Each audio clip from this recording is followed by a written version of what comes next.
Donc Aude, je te présente. Aude Albert, tu es chargée de projet pour l'association Voyons Voir Art Contemporain et Territoire à Aix-en-Provence, qui est membre d'Art en Résidence Réseau National.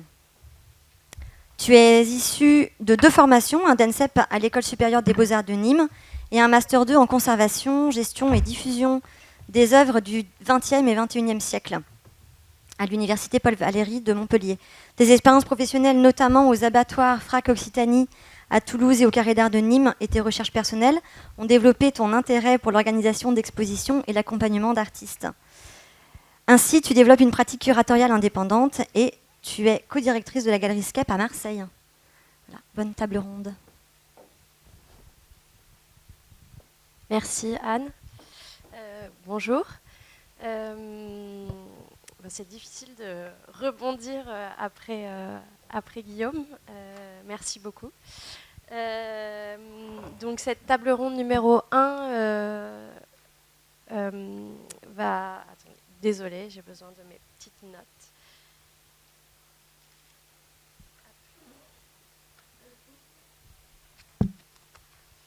Alors, cette table ronde numéro 1 est à propos du soutien à l'émergence.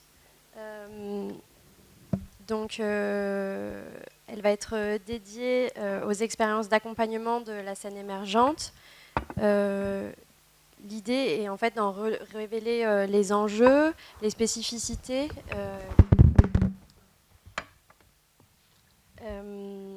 les accompagnements qui sont nécessaires justement à ces artistes émergents. Alors, artistes émergents, ça ne veut pas forcément dire jeune artiste ou diplômé tout juste sortant d'école d'art, mais un peu plus largement à tout artiste qui voudrait se professionnaliser ou en tout cas rentrer dans une pratique active et plus professionnelle de sa pratique. Donc, on va aborder quels sont donc les rôles de la résidence d'artiste en début de parcours. Et après, j'ai déjà dit ce que je voulais dire, en fait.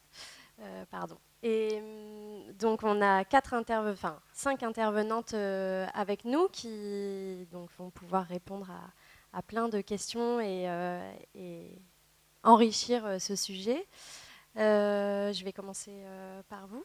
Donc, Marie-Aude Caraès, qui est la directrice, je vais toutes vous présenter. La directrice générale de Talm, qui est le PCC, l'établissement public de coopération culturelle qui regroupe l'école des beaux-arts de Tours, Angers et Le Mans. Ensuite, Clara Denidé, qui est artiste et qui va pouvoir nous faire un retour aussi de ses expériences comme ça en résidence et comment ça a pu influencer son parcours.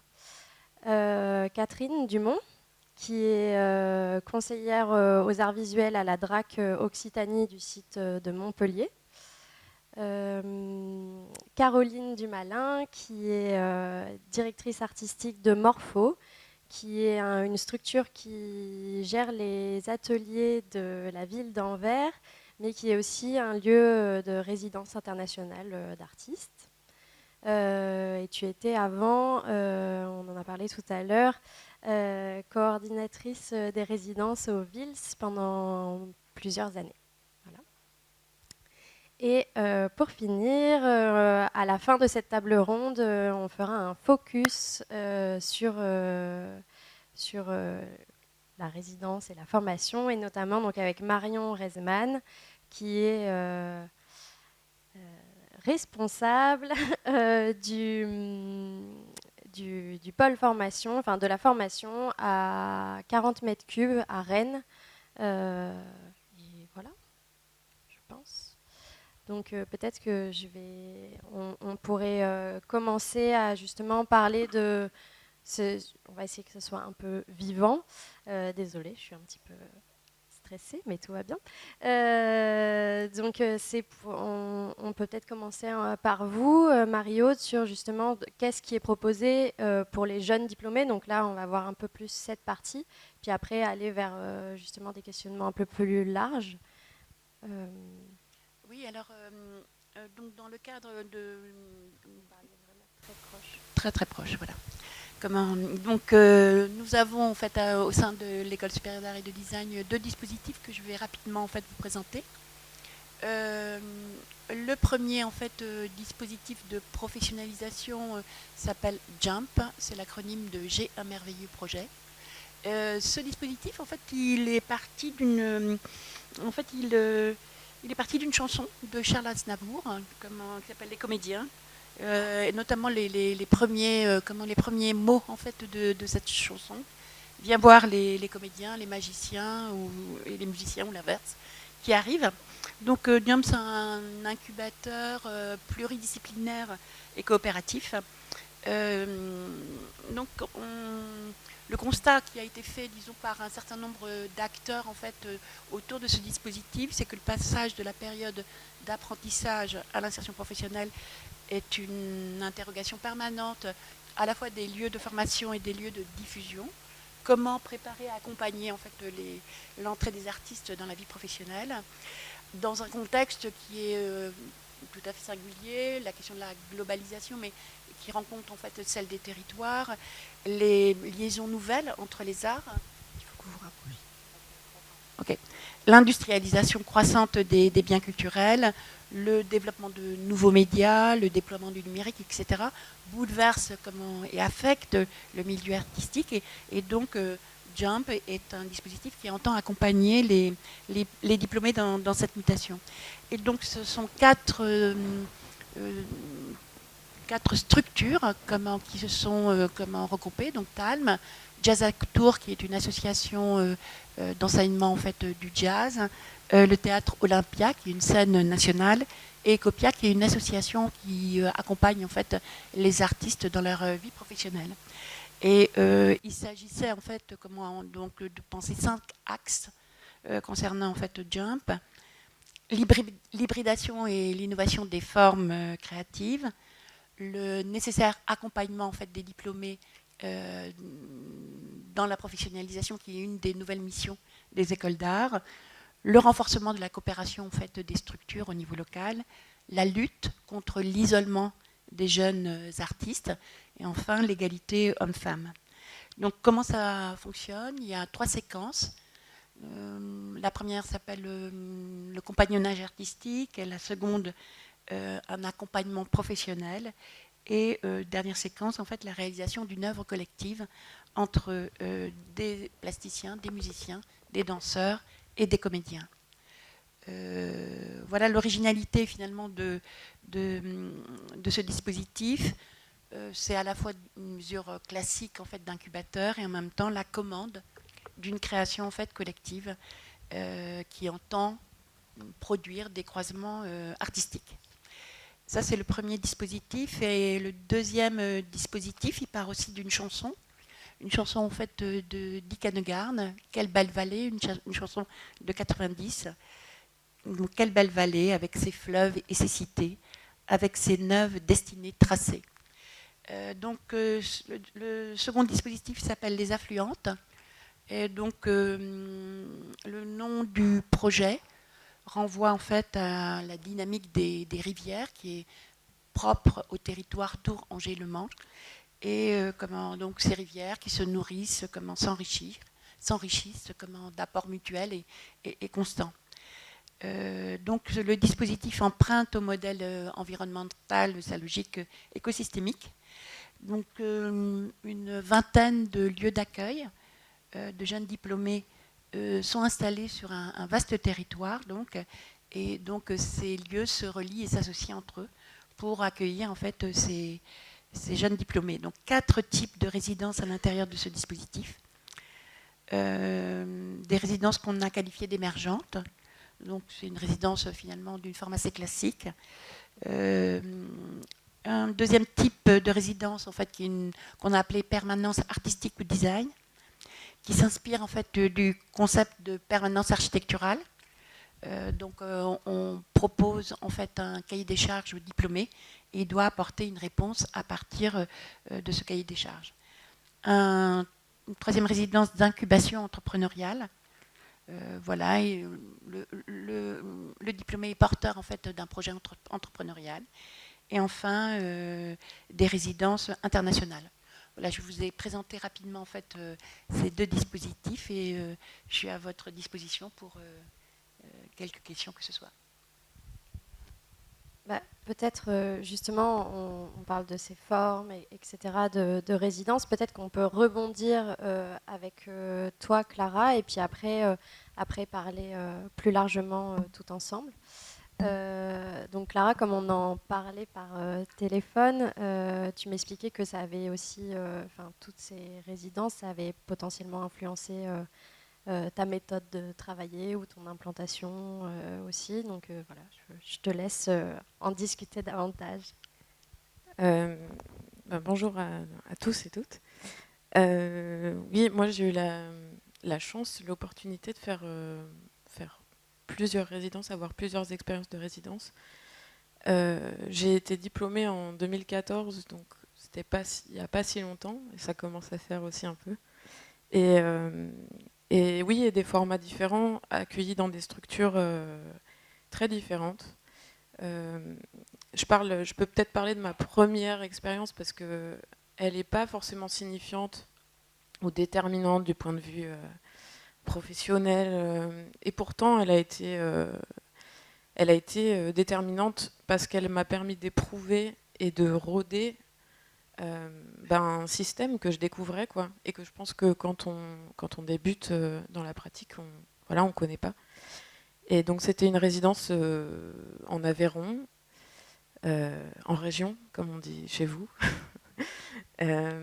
Et c'était dans une petite structure qui s'appelle l'Atelier Blanc. Donc j'ai été un mois en résidence là-bas, à la campagne, dans un contexte rural, avec voilà, et avec aussi dans un espace que je découvrais et que je devais également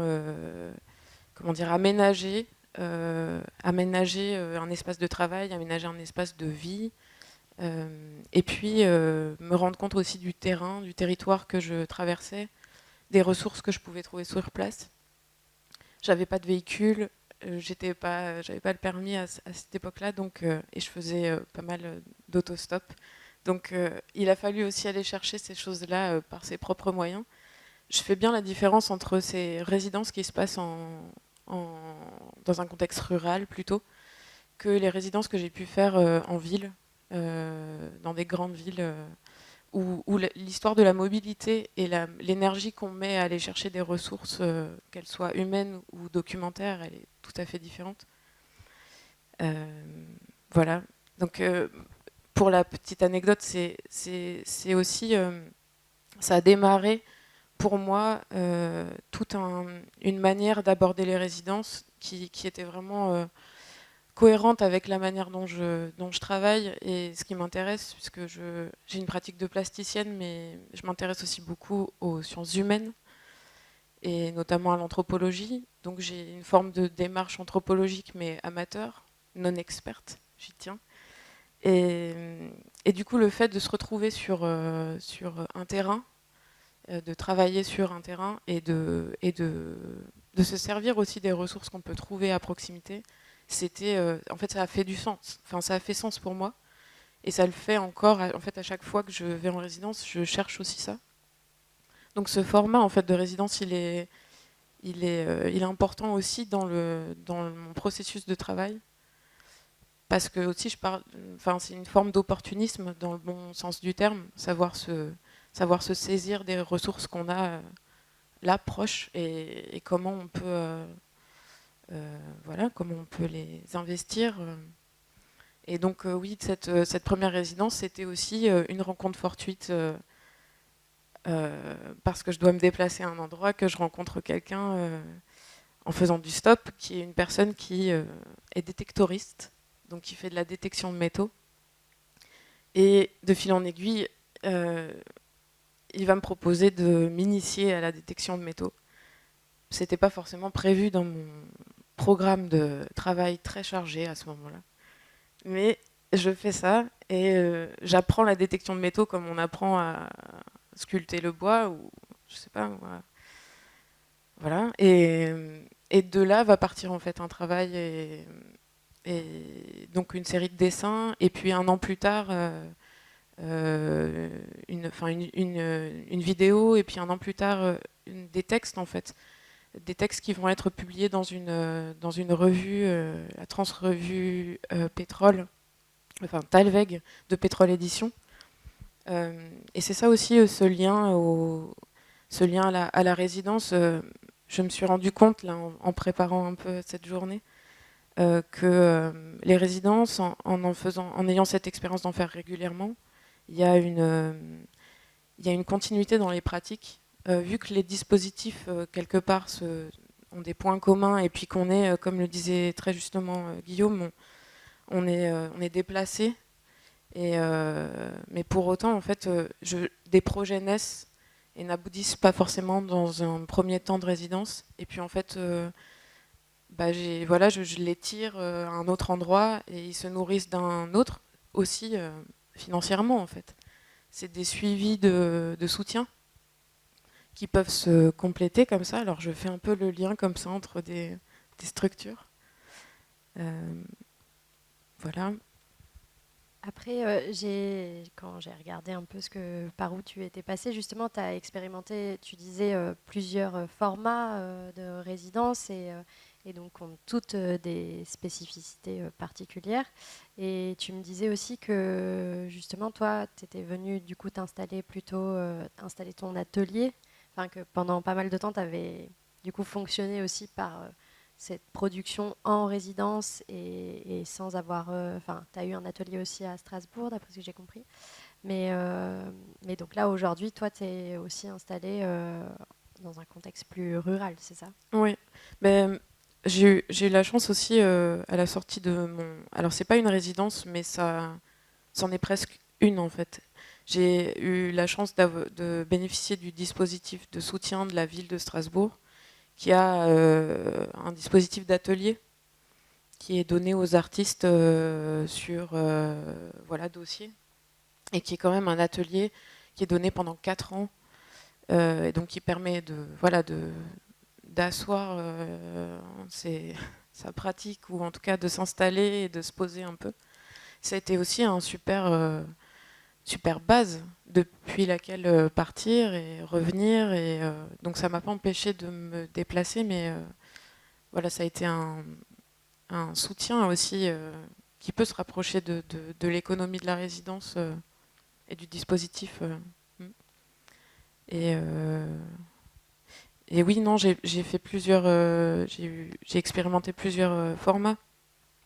Je voulais parler aussi du Bel Ordinaire parce que c'est un membre du réseau et avec lequel j'ai travaillé à partir de 2018.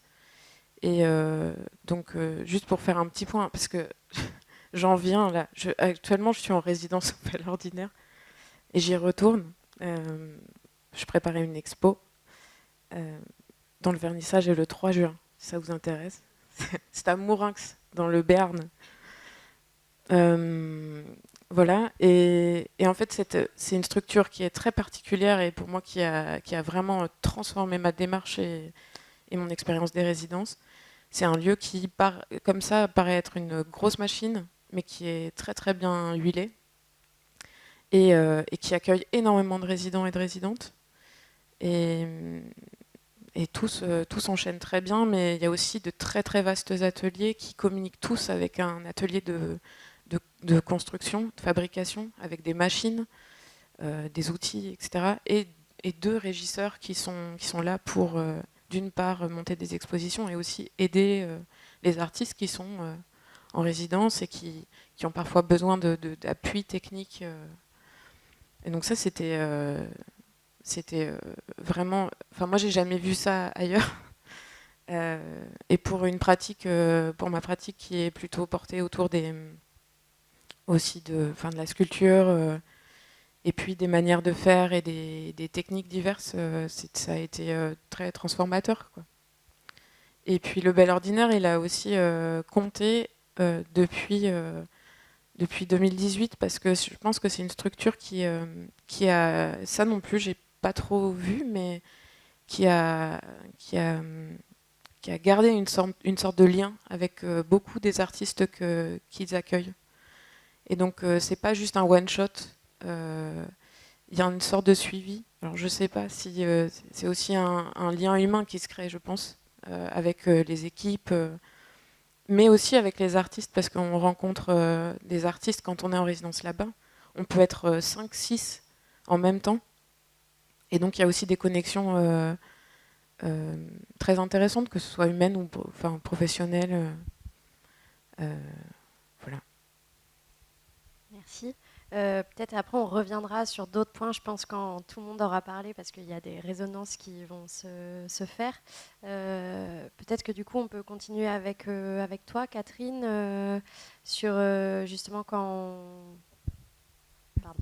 on en parlait aussi de ces soutiens différents et de qu'est-ce qui fait résidence aussi d'une certaine manière. Et puis, donc, par ton statut, ou en tout cas ton poste, qu'est-ce qui se passe sur ton territoire ? Bonjour à toutes et à tous. Aude, merci pour cette invitation. Moi, je vais témoigner plutôt des dispositifs qui sont mis en place par le ministère de la Culture à l'adresse des jeunes diplômés. Donc on rejoint par là la création émergente et comment on accompagne l'insertion professionnelle et le suivi des diplômés des écoles d'art. Donc ce sont des dispositifs qui passent essentiellement par les écoles supérieures d'art. Donc en tout premier lieu, il y a le dispositif Culture Pro, qui a été lancé en 2015 à la suite des assises de la jeune création, et qui s'adresse aux 99 écoles de l'enseignement supérieur culture. Il a pour objectif de favoriser l'insertion professionnelle des étudiants et surtout des jeunes diplômés. Ça peut prendre plusieurs formes, dont des résidences, ce qui nous amène aujourd'hui ici.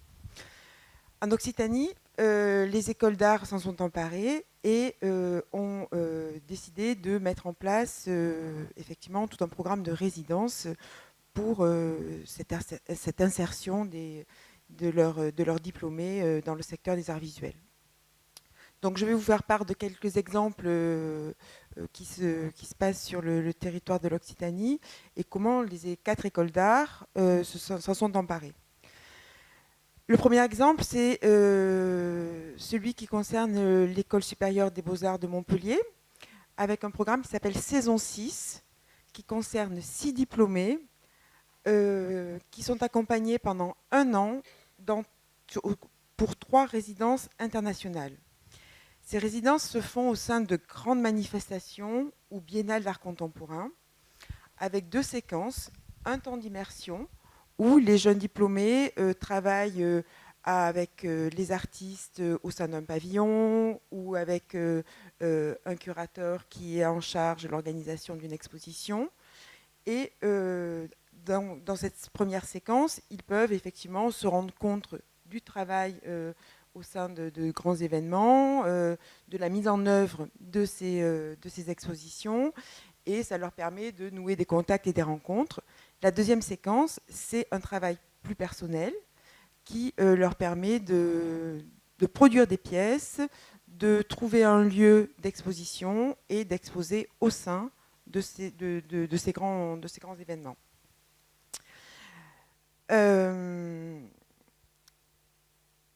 Il y a eu 2 éditions. La première édition a eu lieu en 2018-2019 et s'est déroulée à la Biennale de Kochi en Inde, à la Biennale de Venise et à la Biennale d'Istanbul. La deuxième édition est en cours. Les 6 jeunes diplômés reviennent de Venise, vont partir à la Documenta à Kassel et finiront à la Biennale de Casablanca. Le bilan de la première édition a été fait lors d'une restitution publique à la Panacée, où chacun des 6 résidents ont pu faire part de leur expérience et nous faire une restitution complète de leur année au sein de ces événements-là. Ce qu'ils ont pu en retirer, c'est que certains ont effectivement noué de bons contacts, ils ont pu avoir des invitations, comme au Casino à Luxembourg, à la Cité des Arts, au Centre Pompidou. Donc c'était quand même extrêmement positif. Certains ont poursuivi au Frénois, d'autres à la Casa de Velázquez. Donc il y a eu un petit tremplin pour ces jeunes diplômés tout juste sortis des écoles d'art. L'école des beaux-arts de Nîmes a monté un dispositif, elle, pour sa part, qui s'intitule « Expérimenter la résidence ». Donc ce sont des diplômés aussi qui vont partir en résidence dans des lieux de résidence dans lesquels ils sont accompagnés par des professionnels, mais qui sont des résidences plutôt tournées sur la ruralité.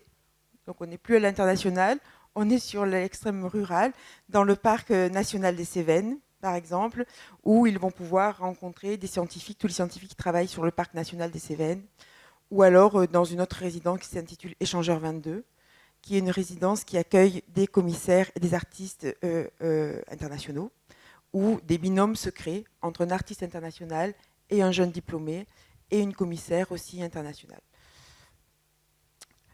Un autre exemple aussi porté par le dispositif Culture Pro et l'École supérieure des arts de Toulouse. Il se trouve que la ville de Toulouse possède un atelier à la Cité internationale des arts à Paris, et la ville de Toulouse a décidé de confier la gestion de cet atelier à l'École des Beaux-Arts. Donc l'École des Beaux-Arts y installe un diplômé et finance son année à la Cité internationale des arts. C'est aussi un moyen de pouvoir accompagner un diplômé ou plusieurs diplômés, parce que les résidences à la Cité internationale des arts portées par l'École des Toulouse peuvent être d'une période de 3 mois à 1 an.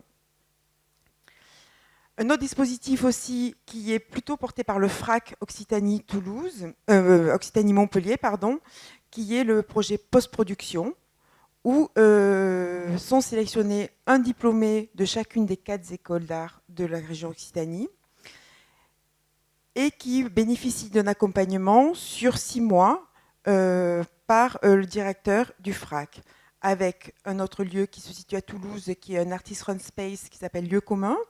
Donc ce dispositif commence par une résidence de production sur le lieu à Toulouse, le Lieu commun, où les artistes sont accompagnés dans la production de leurs pièces par Manuel Pomar et toute son équipe au sein du Lieu commun.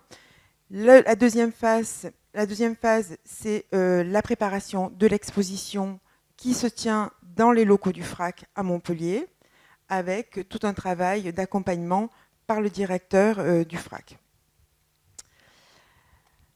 Il y a aussi un autre dispositif qui là est porté par la Maison des Arts Georges et Claude Pompidou à Cajarc, en lien aussi avec les 4 écoles d'art de la région. Donc ce sont des résidences dans le Lot. Je sais que Thomas Delamarre doit participer demain, peut-être qu'il en parlera.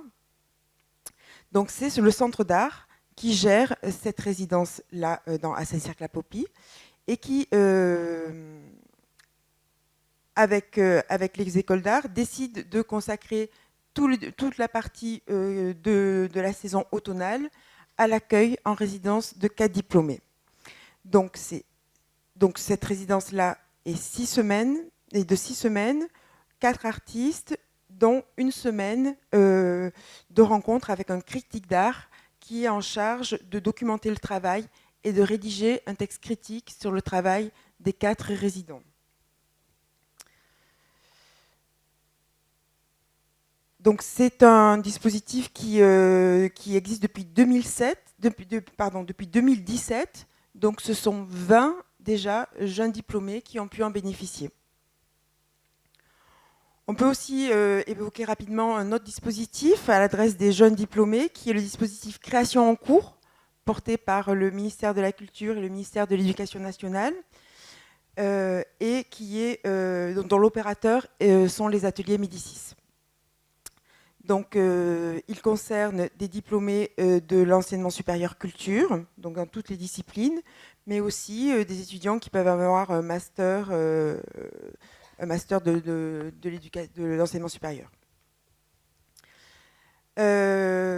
Création en cours se veut au croisement des enjeux du soutien à la création, d'accompagnement à l'insertion professionnelle et de la transmission auprès des élèves et de la présence de l'art sur tous les territoires. Donc c'est l'accueil d'un artiste dans chacun des départements français et d'outre-mer.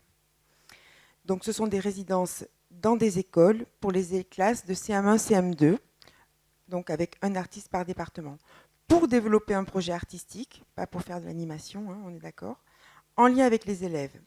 Il y a une présence minimale de 20 jours au sein de l'établissement scolaire pour un travail en interaction avec les élèves sur une durée de résidence totale de 3 mois. Donc voilà, ce sont les différents dispositifs que nous accompagnons sur le territoire régional en lien avec effectivement les opérateurs que sont nos labels, hein, le Centre d'art, FRAC, mais aussi les écoles d'art. Et il me semble quand même indispensable que les écoles d'art travaillent avec les labels pour effectivement une meilleure insertion professionnelle de leurs diplômés. Merci. Du coup, on peut peut-être poursuivre avec toi, Caroline. On a pas mal parlé là dans tout ce qui s'est déjà dit de collectif, et puis peut-être que toi tu peux apporter aussi un autre regard, un autre format de résidence et un autre suivi aussi à Anvers. Donc je te laisse en discuter. Merci. Oui, je vais présenter un peu Morpho. Morpho, c'est en fait une sorte de papillon. Et on voit parfois des morphos bleus voler autour d'Anvers. Et c'est un phénomène très étrange parce qu'ils sont originaires des régions tropicales. Même si on considère que notre organisation est localisée derrière le zoo d'Anvers. Et oui, les morphos, les papillons, ils ont tendance à s'échapper plus facilement que les autres animaux. Mais Morpho évoque également la promesse de changement. Créant un espace pour que de nouvelles choses se produisent. C'était un peu l'inspiration pour le nom qu'on a choisi. Donc on est une résidence artiste, aussi un fournisseur d'ateliers. On est soutenu par la ville d'Anvers. On est une équipe de 6 personnes, dont moi je suis la directrice artistique. Et nous jouerons des ateliers dans la ville pour plus de 250 artistes, pas seulement des artistes, aussi des écrivains, des musiciens, tout ça. Et on dirige aussi une résidence plus petite, ou plus pointue, disons, pour des artistes locaux et internationaux avec lesquels nous construisons des relations et des trajectoires durables. C'est-à-dire, même si on a 6 résidents à la fois, c'est sans limitation d'âge, mais on accueille surtout des artistes dits émergents, c'est-à-dire ceux qui sont dans un esprit et un moment de développement de leur travail. La maison, comme je disais, donc c'est localisé derrière le zoo, c'est aussi derrière la gare d'Anvers, la gare centrale d'Anvers. Les ateliers se trouvent dans un ancien monastère et juste à côté, il y a la maison de résidence où il y a les chambres à coucher. C'est une maison de maître qui appartenait auparavant au directeur d'une fabrique de biscuits. Donc le contexte du monastère où il y a les ateliers juste à côté de la maison est très différent de la maison même où les résidents internationaux et les locaux se croisent, où il y a l'espace partagé. Ils vivent un peu ensemble, ils vivent ensemble avec l'organisation, parce que nous aussi, on a nos bureaux là-bas. Donc, c'est vraiment pratique des cuisines ouvertes. On partage aussi le site et le magnifique jardin du monastère avec notre partenaire, Kunsthal Extra City. Qu'est-ce qu'on fait pour soutenir les artistes? Donc, tout d'abord, ils reçoivent un soutien financier, aussi pratique et curatorial pour développer leur travail, dans un environnement qui encourage surtout le dialogue critique et l'expérimentation artistique. C'est-à-dire le soutien financier, c'est chaque artiste qui entre en résidence reçoit 1 000 € par mois. Celle-ci, pour les artistes belges en tout cas, est versée sous forme de salaire en vertu d'un CCT qui est conforme au principe de rémunération équitable en Belgique, ou sur facture pour les artistes internationaux. C'est important parce que, spécialement après la crise Corona, leur verser un salaire mensuel pendant 5 mois, ce qui est la période de résidence pour les artistes locaux, 3 mois pour les artistes internationaux, contribue de manière importante au développement des droits sociaux dans leur profession. pour faire une résidence, quelle que soit l'utilisation qu'ils ont fait, doit, selon moi, être considéré comme un travail.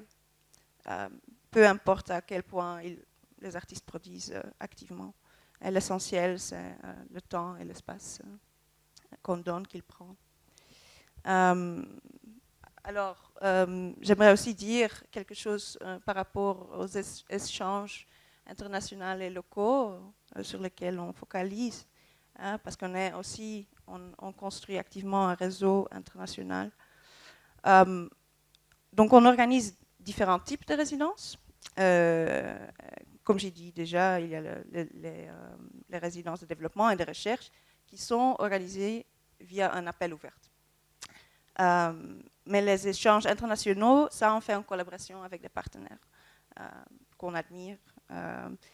Et la raison pour laquelle on fait ça, c'est aussi dû au fait qu'on n'est pas une grande résidence et qu'on ne va pas demander à tous des artistes de faire tout ce travail pour pas beaucoup de place. Mais en même temps, oui, il y a aussi une autre raison pour ça que je vais expliquer. Le programme artistique a une approche cyclique, c'est-à-dire avec un nouvel appel ouvert et un focus tous les 18 mois. Et donc les partenariats qui se construisent donc les partenariats avec les organisations internationales, les autres résidences, pas seulement des résidences, se construisent grâce au réseau de confiance existant, surtout pendant la période Corona. Mais aussi grâce à la prospection continue à l'étranger, ce que je ferai aussi un peu ici. Voilà. Et même si Anvers, c'est important à dire, c'est une grande ville en Belgique, mais la scène artistique établie est assez flamand. Mais au niveau des artistes émergents, il y a des échanges dynamiques qui se dessinent entre le national et l'international, et on aimerait renforcer et inspirer ça. Et constituer ainsi un petit ambassade internationale derrière les gares. Voilà, cette structure cyclique et cette approche dynamique des partenariats personnels signifie que nous ne permettons ou ne veut pas adopter des formats statiques ou devenir endormis en tant qu'organisation qui est axée sur les artistes, dans une ville qui est toujours ou un monde qui est toujours en développement, en morphing, en transformation. C'est-à-dire, on fait le travail vraiment pour explorer avec les partenaires quel type d'échange est le plus valeur pour nous, pour eux. Pas seulement on envoie un artiste de notre pays et vice-versa. Et aussi, bien sûr, pour les artistes. C'est aussi là que vient notre nom. Je cite quelques partenaires pour la période à venir. C'est Almanach à Londres, à Turin, Château Ujazdowski à Varsovie. Il y a Rupert à Vilnius aussi. Lucara Dudas en Cali, Colombie, un lieu pour douter. Voilà. Donc, ce qu'on recherche dans les partenaires, ce n'est pas seulement des résidences qui facilitent, pas seulement des lieux ou des organisations qui facilitent les résidences, mais aussi qui réfléchissent comme nous, ou comme on aimerait faire, aux conditions et aux structures dans lesquelles les artistes développent leur travail aujourd'hui. Et s'engager à les améliorer autant qu'on peut. Et tout en travaillant à partir d'un contexte et d'une vision artistique inspirante. Dans le processus de sélection, je parlerai un peu plus des artistes maintenant, nous accordons une attention particulière aux échanges, comme je disais déjà, entre les croisements entre l'international et le local, mais aussi au croisement entre les arts visuels et les pratiques plus live, telles que l'art sonore, la performance, la cuisine, aller cuisiner, le jardinage, qui par rapport aux espaces d'art traditionnels s'intègrent bien dans un contexte de résidence, mais donc pas si facilement dans des contextes de galeries d'art ou du musée. C'est ça aussi le rôle, je pense, que peut jouer une résidence, de donner place à ces pratiques-là et au croisement entre ces pratiques. Et nos résidents, les artistes qui viennent chez nous, ils sont intéressés par ces échanges et par l'échange des idées, d'influence, des contacts. On n'a pas des ateliers de production, malheureusement. Il y en a d'autres en Belgique qui l'ont. Ouais, voilà, moi, je trouve aussi que ça n'a pas de sens de partir en résidence pour produire seul dans un atelier, même s'il y a des lieux magnifiques où on peut s'isoler, voilà, travailler dans l'ailleurs. Mais chez nous, c'est vraiment, il y a une focus sur le collectif, sur le collaboratif. Et ça se montre aussi dans les formats de présentation, d'échange, d'accompagnement qu'on propose. Notre espace de projet, par exemple, ne fonctionne pas comme une galerie classique pour les résidents. Donc on présente parfois ici, là-bas une exposition, mais on encourage surtout les formats qui produisent des échanges directs et durables entre personnes. Par exemple, pour donner un exemple, on a différentes sessions et on a des table sessions. Avec les table sessions, chaque artiste en résidence est invité à organiser un dîner qui est conçu comme une œuvre d'art totale, c'est-à-dire parce qu'il y a plein de différents aspects auxquels on peut penser, l'installation, la musique, dress code, voilà. Ils sont assistés par la cuisinière et artiste Michelle Woods, une ancienne résidente elle-même, car on essaie toujours de réinviter les artistes, les anciens résidents dans notre communauté et les faire intervenir dans le programme de nouveau.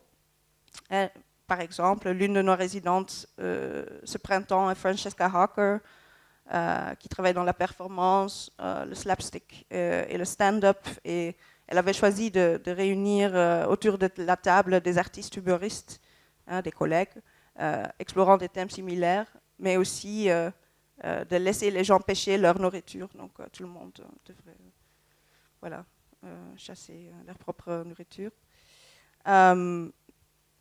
Voilà, je pourrais parler d'autres artistes aussi, mais je ne le ferai pas ici. Vous pouvez trouver plus d'infos sur nos résidents sur le site de Morpho. Mais c'est-à-dire, je voulais dire qu'ils sont souvent jumelés, qui leur permettent de faire des choses qu'ils ne feront pas seuls. C'est la raison d'être expérimentale d'une résidence qui m'inspire, qui inspire notre programme. Jouer les uns avec les autres, réunir les gens de manière semi-publique ou de public, ce qui apporte des nouvelles perspectives sur leur travail. Ouais, voilà. Et ça, c'est ça que je voulais surtout d'en parler. Ok, merci beaucoup.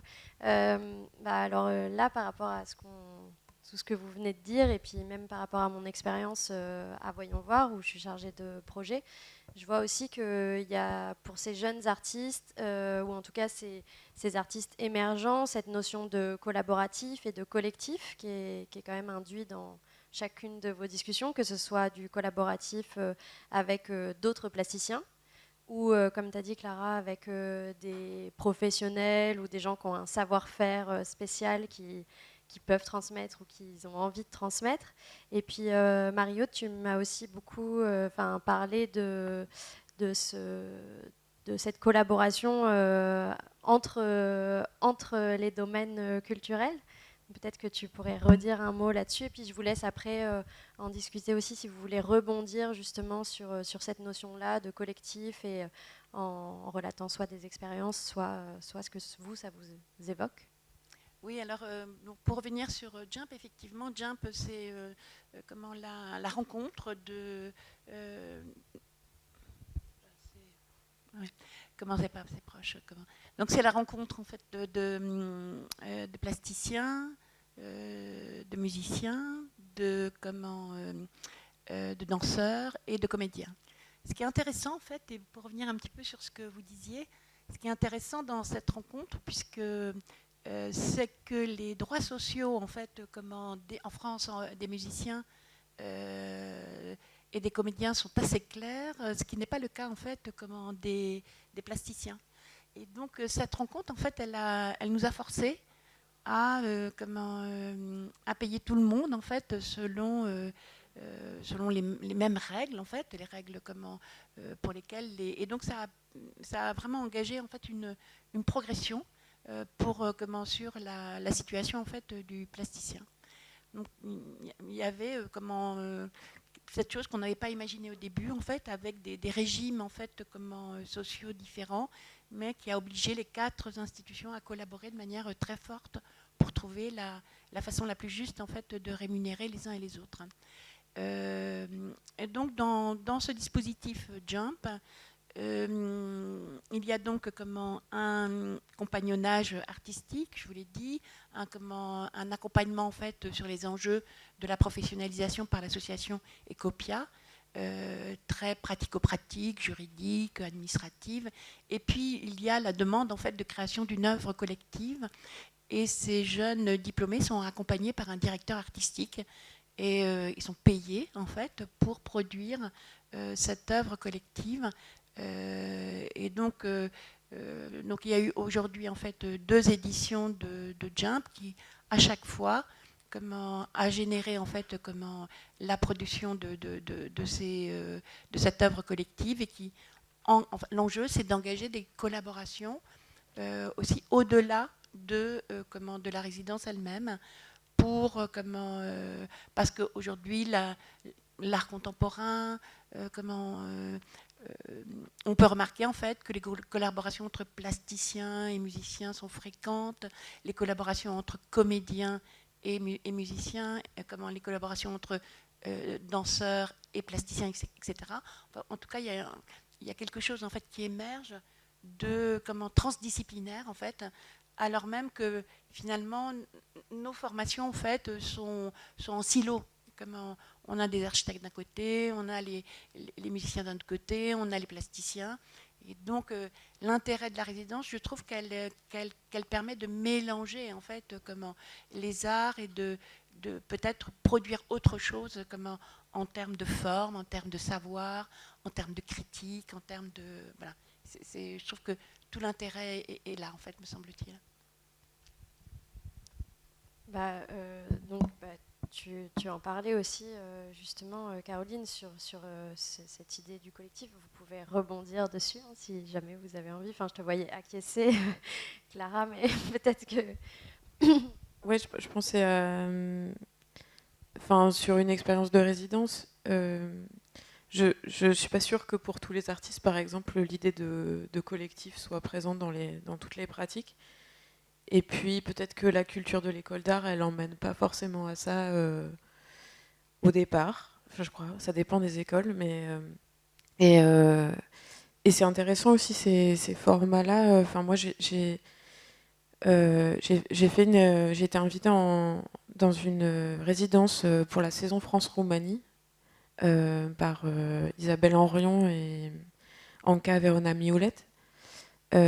Et ça a été un dispositif de résidence très ambitieux, je pense, et en même temps super fougueux aussi, d'inviter 8 artistes femmes d'artistes de 4 françaises et 4 roumaines à passer 3 mois ensemble, dont 1 mois et demi en Bretagne et 1 mois et demi dans le Dolj à Cetate, à la frontière serbe.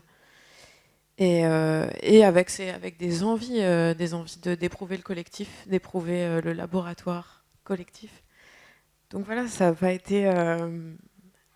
ça a été une expérience formatrice, mais avec plein de données aussi. Des données de langue, de s'entendre sur une langue commune. Donc l'anglais est arrivé pendant 3 mois... et aussi à travailler in situ avec potentiellement les habitants, à penser aussi, et ça rejoint ce que tu dis, des formes qui ne sont pas des formes de l'exposition, mais plutôt des formes lors de la restitution, donc plus légères, plus éphémères, mais plutôt sur le type de l'événement. Et avec cette synergie collective et des artistes ensemble, avec les commissaires, avec les habitants et habitantes de Bretagne et de Roumanie. Enfin, voilà, un grand chantier. mais une très belle expérience collective aussi, ouais. De mobilité aussi. Ça, c'était intéressant. Je me permets juste de rebondir sur le fait qu'Isabelle Orion, justement, elle interviendra sur le 4e et dernier atelier pro qui aura lieu la semaine prochaine et qui abordera cette expérience de France-Roumanie, dans lequel il y avait aussi Aurélie Ferruel et Florentine Guédon qui ont fait Générateur, dont on parlera après. Tu voulais... Oui. Oui, ce que tu dis par rapport à ces pas encouragés dans l'école, souvent ce que j'ai entendu des artistes, ce qu'on encourage à l'école, c'est de développer un langage artistique clair, individuel. Je ne sais pas si c'est pour le marché ou non, je laisse ça au milieu.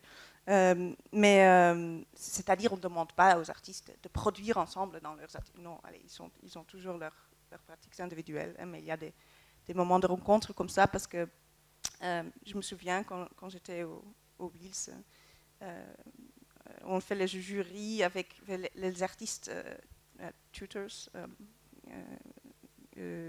qui, là, ils avaient une critère qui n'allait vraiment pas quand ils lisaient une application, c'était premature stylistic closure.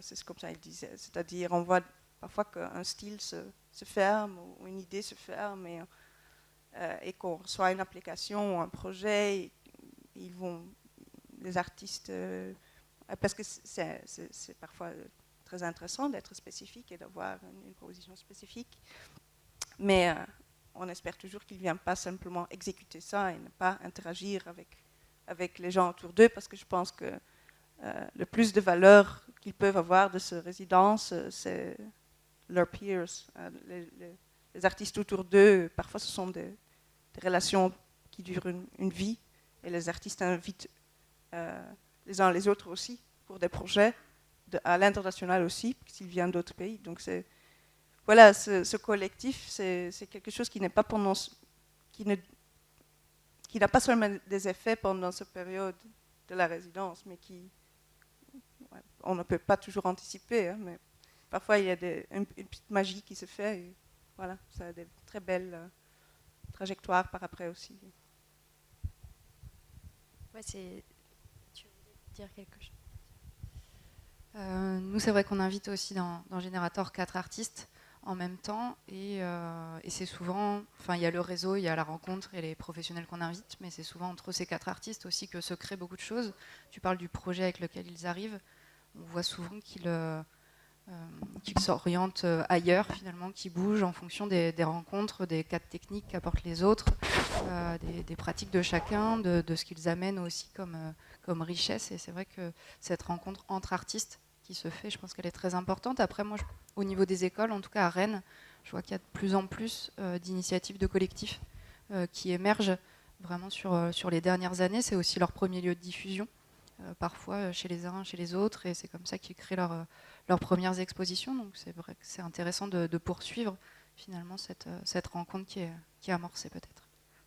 Mais du coup, oui, pour moi, la résidence, et surtout sur ces résidences pour artistes émergents, c'est vraiment le lieu de la rencontre, avec des artistes, d'autres professionnels qu'on invite ou qui sont là. Tu parlais de critiques d'art aussi, de commissaires d'expo, et puis aussi de savoir-faire. Vous parliez de chercheurs, de scientifiques aussi. Enfin, c'est voilà, de créer du lien en milieu rural aussi, de rencontrer un maximum de personnes pour aller chercher autant que possible. Je voulais juste rebondir là-dessus aussi, c'est sur cette arrivée en résidence, et quand parfois les temps sont quand même courts. Le temps de résidence, il est concentré. Et c'est vrai que on n'est pas tous égaux, égales avec ce rapport à aller au-devant de la ressource, qu'elle soit humaine ou documentaire ou relationnelle. Et du coup, c'est vrai que parfois des structures, elles peuvent jouer un rôle hyper important de facilitation de contact, et je parle vraiment au sens très très large. Même c'est très agréable d'avoir une structure qui te dit ben là c'est super, tu peux aller acheter des légumes trop bons. Mais c'est une base, parce que si on mange bien, on travaille bien, il n'y a pas de secret, quoi. Mais ouais, on réfléchit beaucoup à ça avec le collectif que j'ai en milieu rural, et on travaille aussi à un répertoire. Et on trouvait ça super d'avoir un gros livre de ressources, même de gens. J'ai besoin d'un savoir technique ou d'un contact pour quelque chose, et on peut piocher là-dedans. Ça, c'est des trucs qui m'ont manqué parfois, et c'est super d'avoir ça quand on arrive aussi.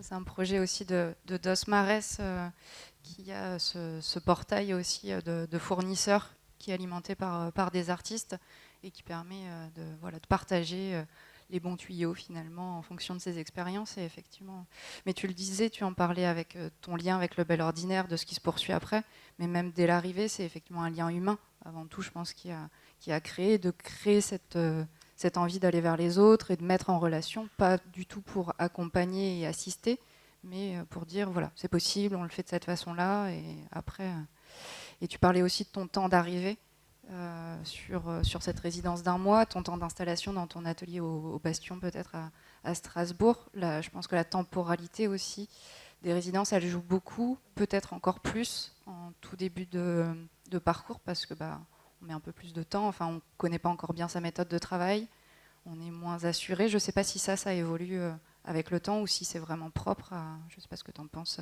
propre au côté émergent.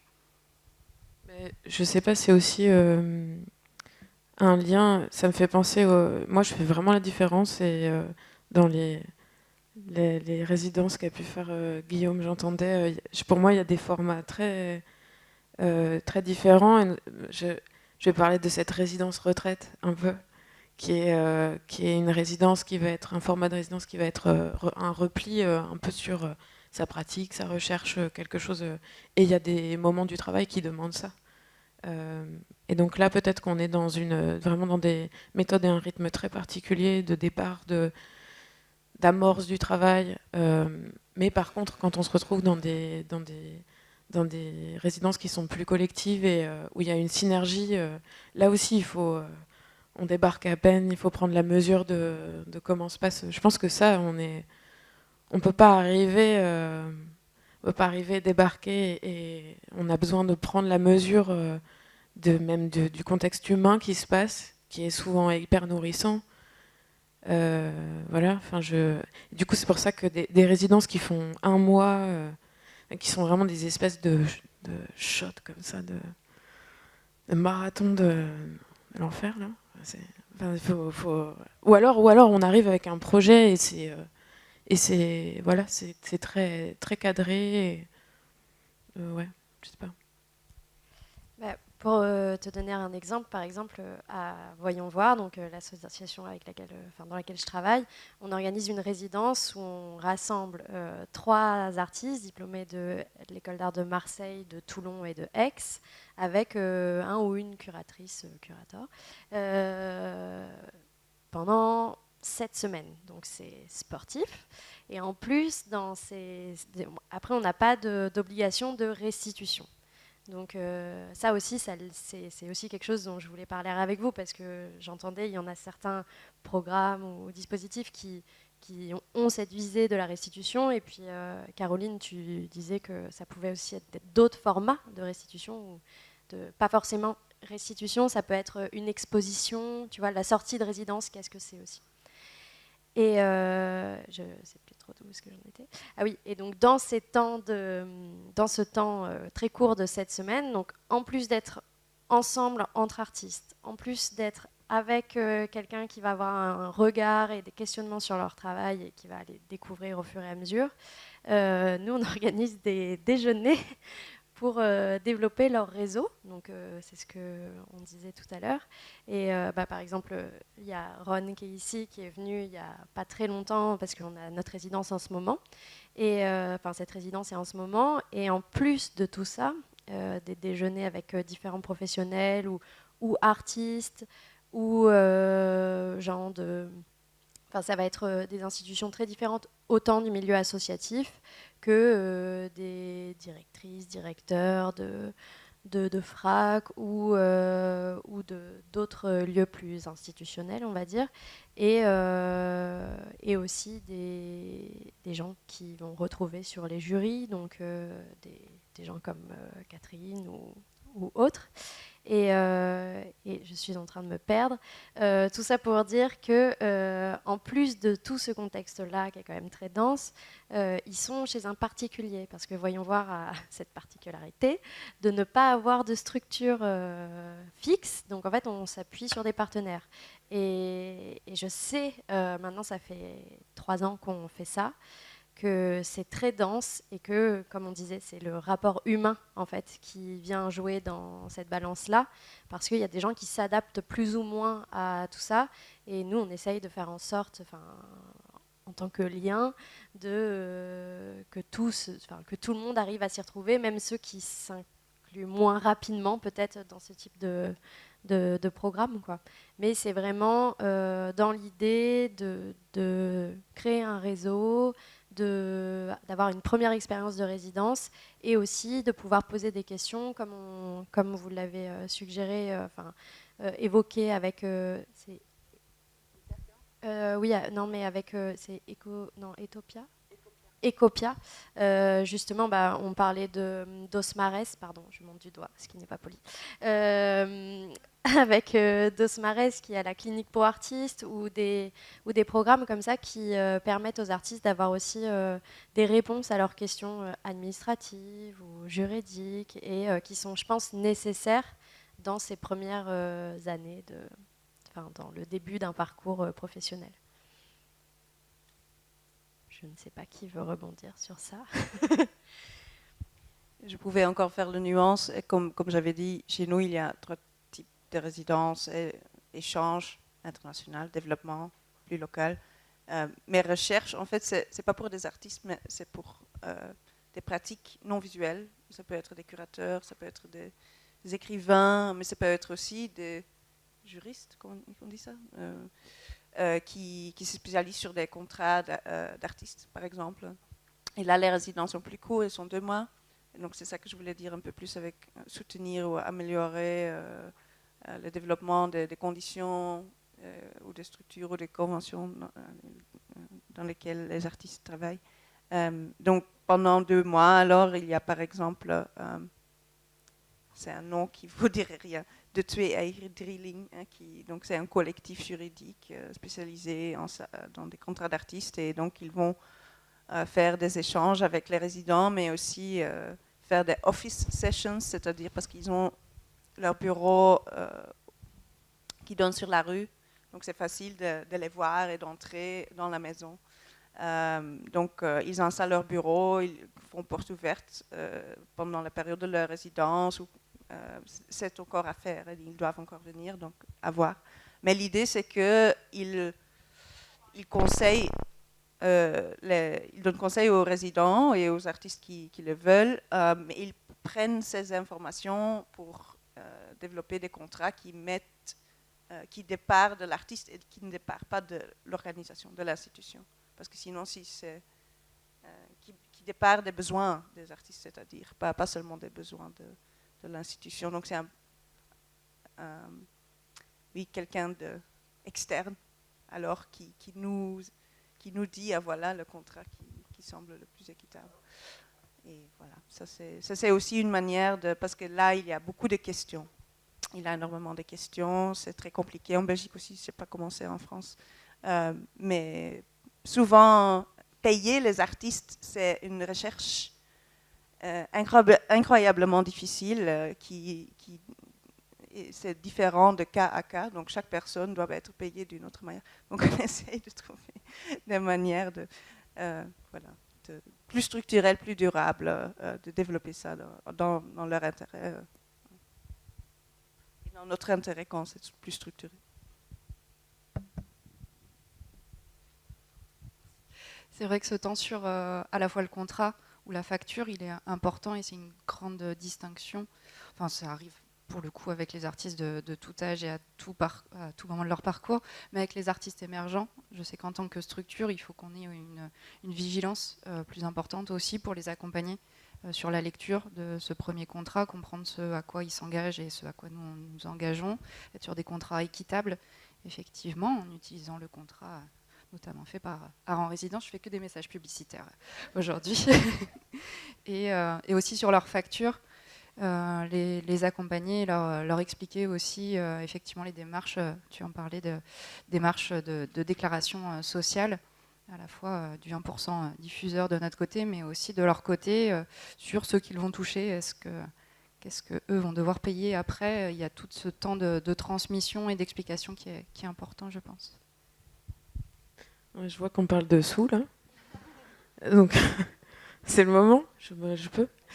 Non, parce que moi, je me pose la question en réfléchissant un peu à cette journée. Je me suis dit, mais on va peut-être pas parler de ça, et pourtant, ça me semble important.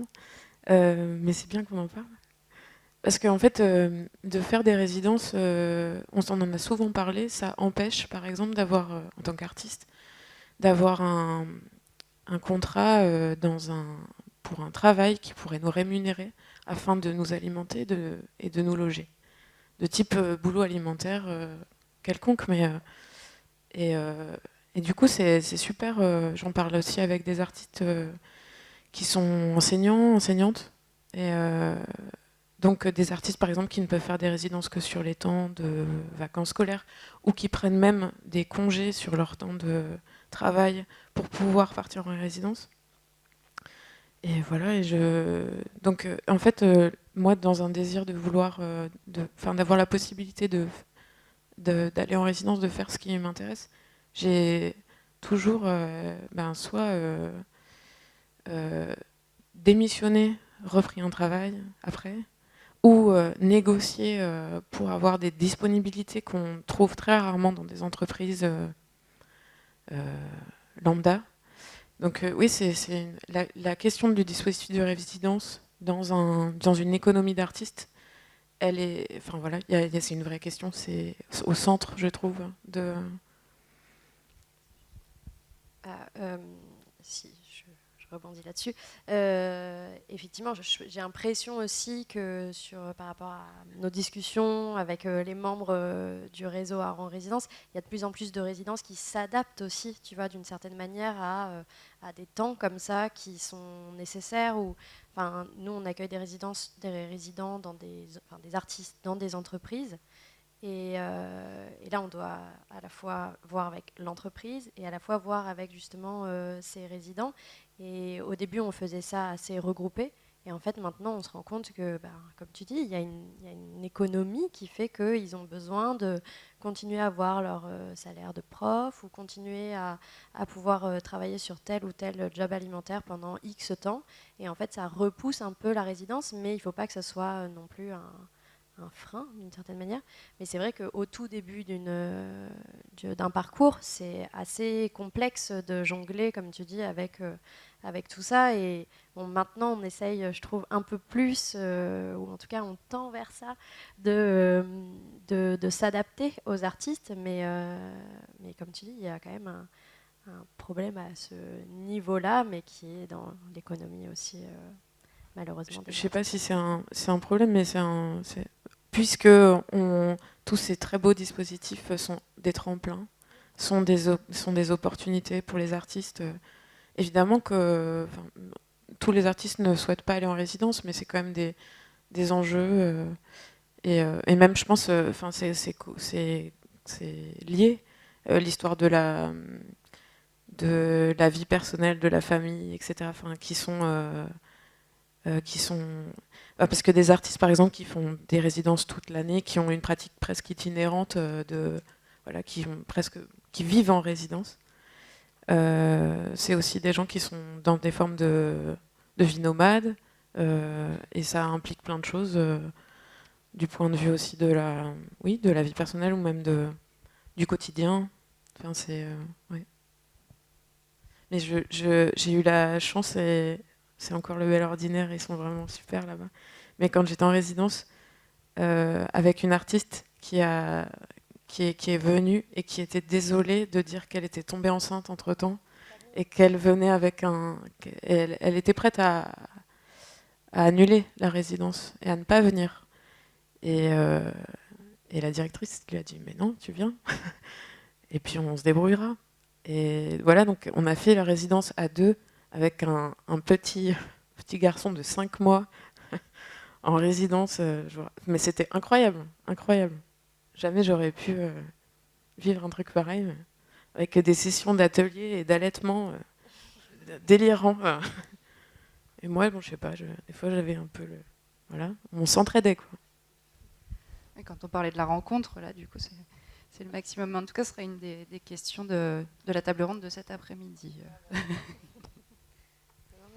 Mais nous, en tout cas, oui, sur ce qu'on a le programme générateur qui est plus visible parce qu'il y a un appel à candidature, mais on fait aussi d'autres résidences depuis le début de 40 mètres cubes, plutôt sur invitation ou en tout cas sur plutôt demande même des artistes. Et effectivement, là, on ouvre l'atelier, on leur met à disposition, on inscrit la résidence en termes de rémunération, de contrat ou autre, vraiment en fonction de leur disponibilité et de leurs besoins à ce moment-là. Mais c'est souvent moins pour des temps de recherche, du coup. Je sais que, de ce que je vois, les artistes le demandent plus quand il y a besoin de produire pour une exposition ou autre.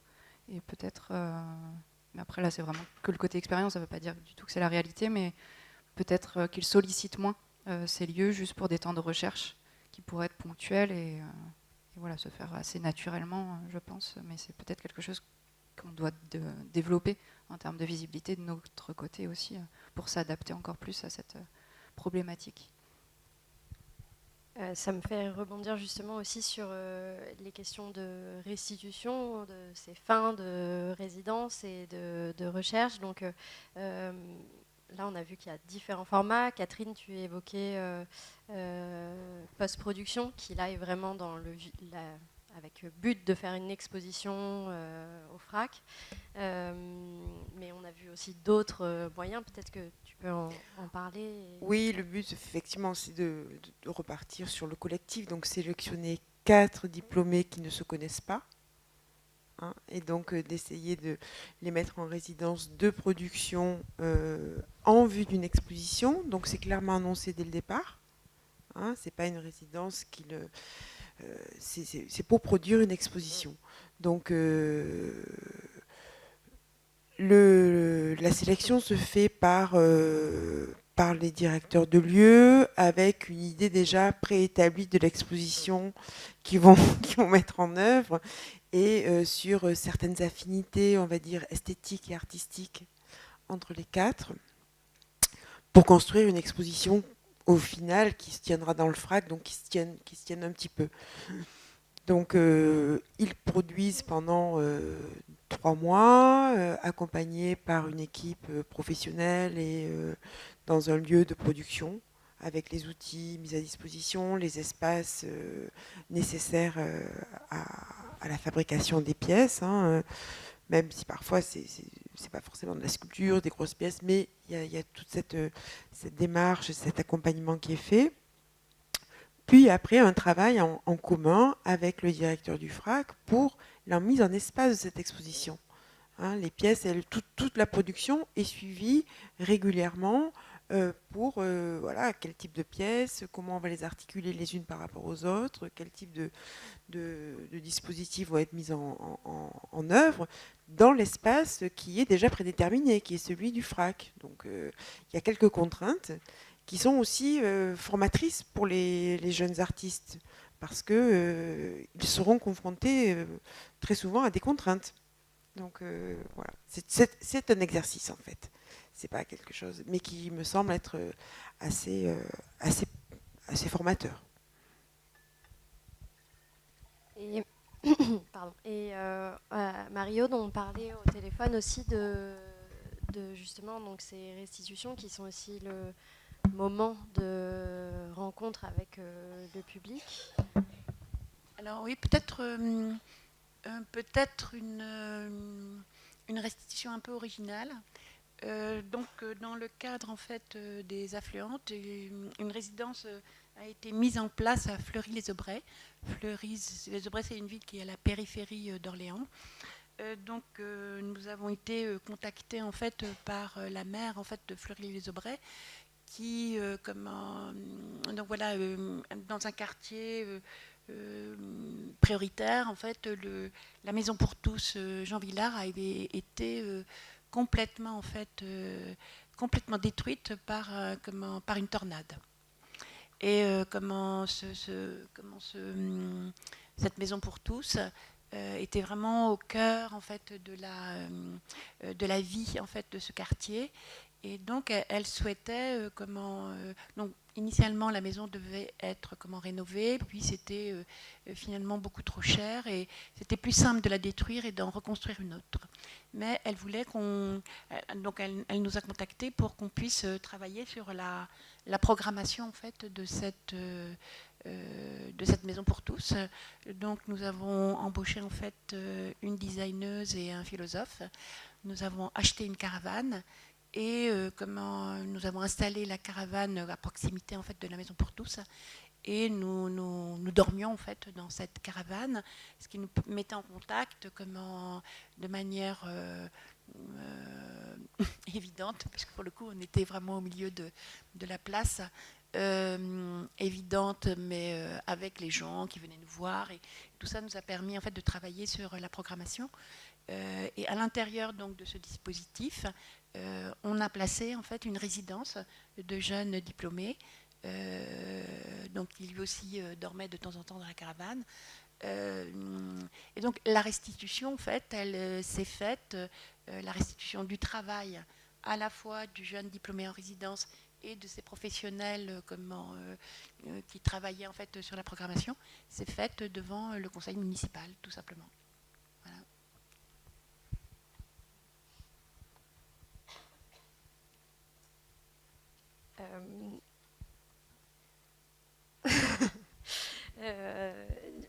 Je ne sais pas comment rebondir sur ça.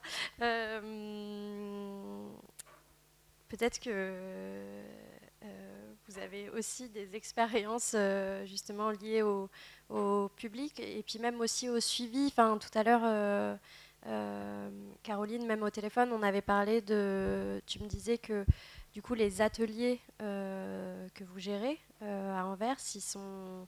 Enfin, quand on a fait une résidence, on est sensiblement prioritaire, si j'ai bien compris, ou en tout cas, on est... Oui, j'ai mentionné avant que, aussi par rapport à cette période courte de la résidence ou limitée de la résidence, on essaye toujours de réfléchir à des manières pour que pas tout doit se faire pendant la période de la résidence. Surtout parce que c'est une pression, ce qu'on ressent beaucoup avec l'artiste, qu'ils doivent utiliser la période le plus que possible. C'est pour ça aussi que je mentionnais que le niveau de production, ou proof of production, is not necessary. Donc, c'est-à-dire, on essaye aussi de garder un lien actif quand ça fait du sens avec les artistes qui sont passés chez nous. C'est facile parce qu'on a cet espace de projet. Quand ils ont une idée ou un projet qu'ils veulent tester, ou simplement faire une installation spéciale. Mais donc, ça c'est une des manières de garder le contact que je leur dis déjà quand ils commencent la résidence. Pas tout doit se faire pendant la résidence. Et aussi, ils voient ça parce que la plupart des projets qui se font, ce sont des artistes, c'est-à-dire qui sont déjà passés. Ça me permet aussi de faire un programme qui fait du sens. Hein, donc, c'est pas seulement ceux qui sont là à ce moment-là qui présentent ou qui proposent. On a aussi un programme dans l'été où j'invite plusieurs artistes à proposer une performance ou un workshop. Et donc, ça doit pas toujours être... Ça peut être une proposition d'une journée, par exemple. Pendant l'été, il y a toujours une possibilité. Mais oui, par rapport à les ateliers, comme tu disais, ça c'est aussi une manière de garder le contact, c'est-à-dire d'aller d'un soutien temporaire à un soutien plus durable. Parce que les ateliers qu'on offre, oui, c'est pas seulement qu'on fait du real estate, on est subsidié par la ville pour pouvoir offrir aussi des ateliers à 3 € par mètre carré, ce qui pour Paris est probablement dingue. Anvers, c'est possible. Donc, nous, je trouve le modèle double, la résidence et fournisseur d'atelier, très importante. Parce que avoir un espace de travail, ça professionnalise. Ça donne un espace mental, un espace qui est dédié au travail. C'est très important. Donc, voilà.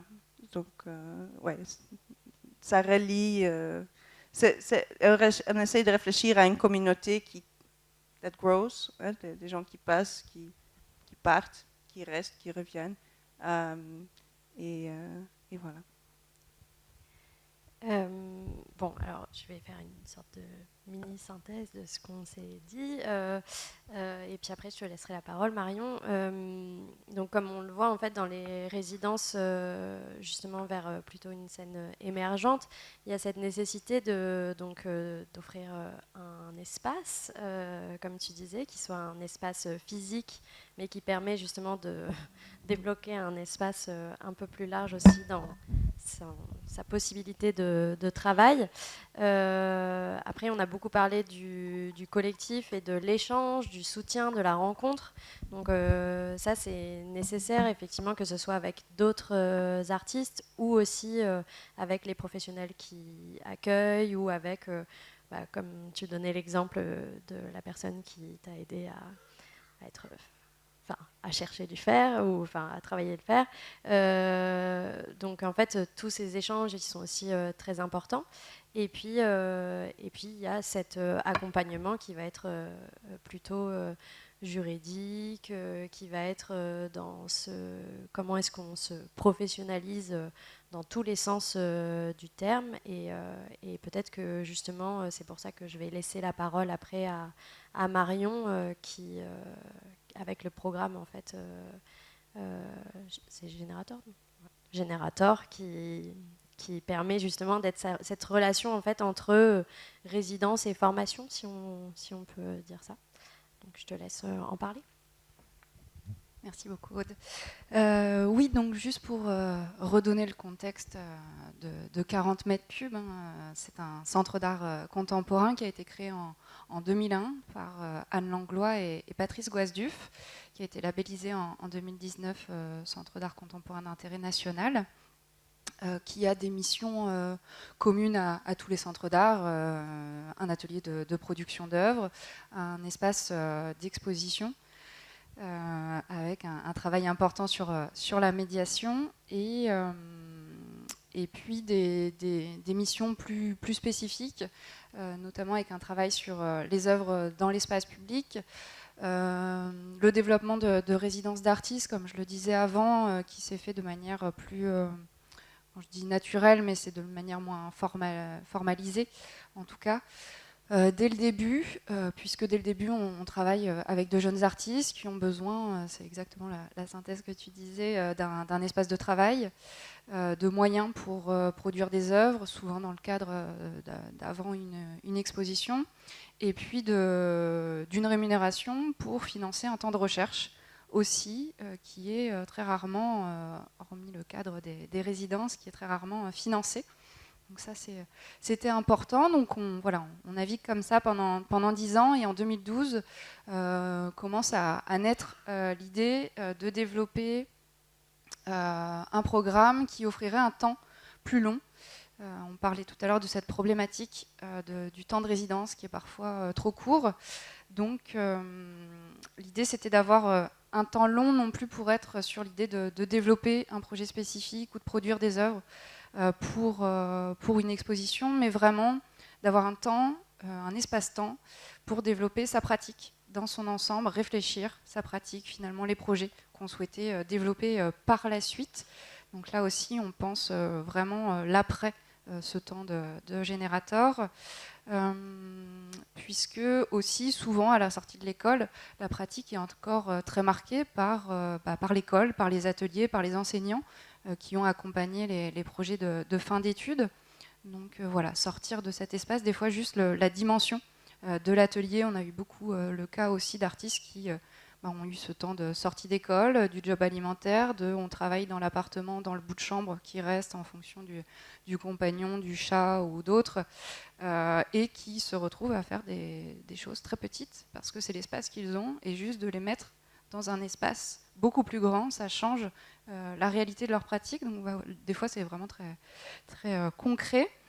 Donc voilà, l'idée c'était de proposer un espace pour poser des envies, expérimenter des techniques, des matériaux, mais aussi expérimenter des situations professionnelles.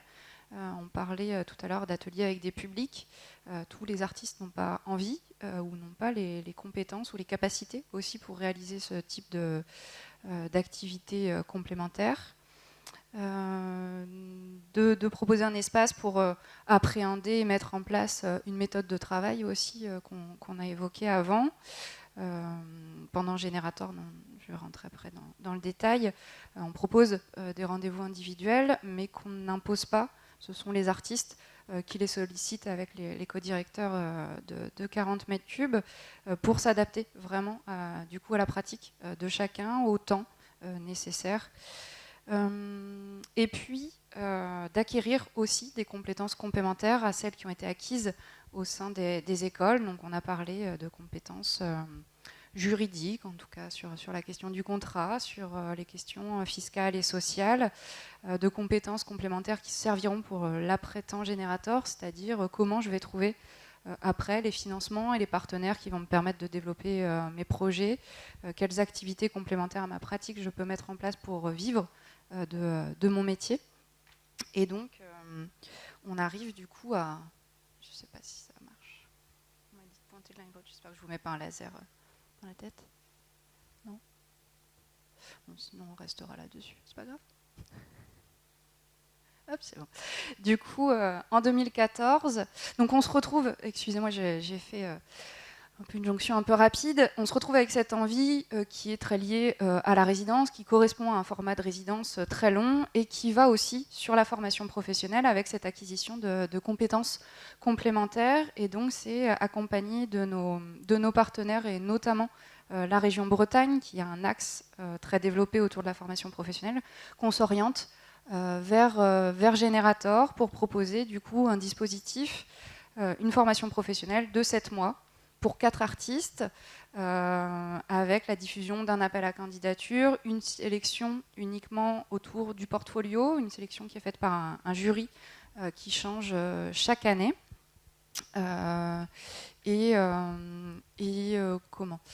Et on propose du coup une rémunération qui est sous un format de gratification de stage. Là, on n'est pas sur de la rémunération artistique puisqu'ils sont en formation professionnelle. 2 000 à 3 000 € qui est complétée par une aide mensuelle de la région Bretagne au titre de stagiaire de la formation. Des frais de production de 2 500 €. Et là, je rejoins ce que tu disais. Il y a beaucoup cette envie quand les artistes arrivent, quand ils font leur appel à candidature, on demande une lettre de motivation avec des pistes. Non pas d'un projet spécifique, mais de ce qu'ils souhaiteraient développer pendant ces 7 mois. Et ils arrivent des fois avec de grandes ambitions. Et puis surtout de se dire, j'ai 7 mois, il faut que je les utilise à fond, j'ai 2 500 €, il faut que je dépense tout. Et des fois, ça prend un temps pour reposer ça. D'ailleurs, sur ces 7 mois, le premier mois, les artistes ne rentrent pas à l'atelier. C'est de la frustration volontaire, non pas pour les contrôler, mais parce que ce premier mois où ils rencontrent toute la scène artistique bretonne, finalement, eh bien, ils sortent, où ils bougent, où ils développent le projet qu'ils avaient. Ça permet finalement de casser ce « j'arrive dans un endroit et je viens réaliser un projet ». C'est « non, je vais prendre le temps d'abord peut-être de réfléchir, de poser ce que je fais, d'en rediscuter ». Comme ils auront rencontré 30-35 personnes dans le mois, ils auront raconté 30 à 35 fois ce qu'ils font en tant que pratique. Et puis en le redisant, en se répétant, ça fera émerger finalement c'est pas vraiment ça que je fais, ou finalement c'est pas vers ça que j'ai envie d'appuyer les choses. Donc voilà, ça fait bouger le projet, c'est un temps qui est important. Donc sur ces 7 mois, enfin en tout cas les 6 mois qui restent, ils ont accès à 2 ateliers. Un atelier qui est au sein d'une entreprise qui est partenaire, l'entreprise Self-Signal, qui est une entreprise de signalétique, donc une plateforme de production dans laquelle ils sont aussi en lien avec les salariés de l'entreprise, dans lequel 33 corps de métier sont réunis.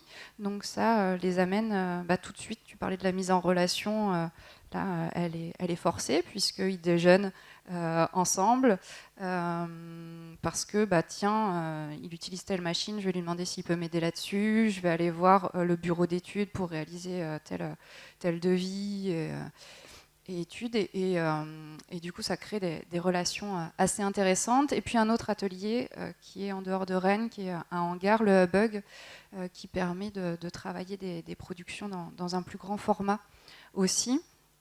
Donc cette mise à disposition d'ateliers, un accompagnement individualisé dont je parlais, des temps de formation, du coup juridique, sociale, fiscale, sur la comptabilité aussi, c'est un sujet important, micro-BNC, déclaration contrôlée, qu'est-ce que ça veut dire, qu'est-ce que ça implique dans ma vie. Ça se passe souvent comme ça au début, avec ce visage. Et puis toute la question des aides publiques qui existent, que fait l'Institut français, que fait la DAGP dans la vie d'un artiste, en quoi les artistes peuvent les solliciter, les attraper, venir se servir des dispositifs qu'ils mettent en place. Des expériences professionnelles diverses, des mises en situation professionnelles, comme présenter son travail lors d'une conférence à des étudiants, accueillir aussi un public en étant accompagné par le chargé des publics de 40 mètres cubes, un temps d'accrochage aussi, où ils choisissent, ils font eux-mêmes le commissariat aussi entre eux, ils accrochent aussi, ils font les documents d'exposition, de communication qui sont liés à ce temps d'accrochage. Tu parlais de restitution. Nous, on n'a jamais d'exposition qui est prévue. À la fin, il y en a toujours eu lieu, mais ce sont des partenariats qui se créent au fur et à mesure, parce qu'on ne veut surtout pas que justement, quand ils arrivent, on leur dit à telle date, il y a telle exposition, ça ne devient plus un temps du tout de recherche et de développement, ça devient je produis des œuvres pour ce moment-là. Donc c'est un peu toujours notre difficulté aussi. Et puis, une grande partie, on a bien ces 3 axes finalement sur ces 7 mois, c'est création, diffusion et carrière réseau. C'est une mise en réseau. Je parlais du premier mois dans lequel on visite toute la Bretagne. On ne va pas jusqu'à Finistère, je suis désolée. Et puis sur le dernier mois de leur formation, là c'est j'ai complètement oublié de passer les choses.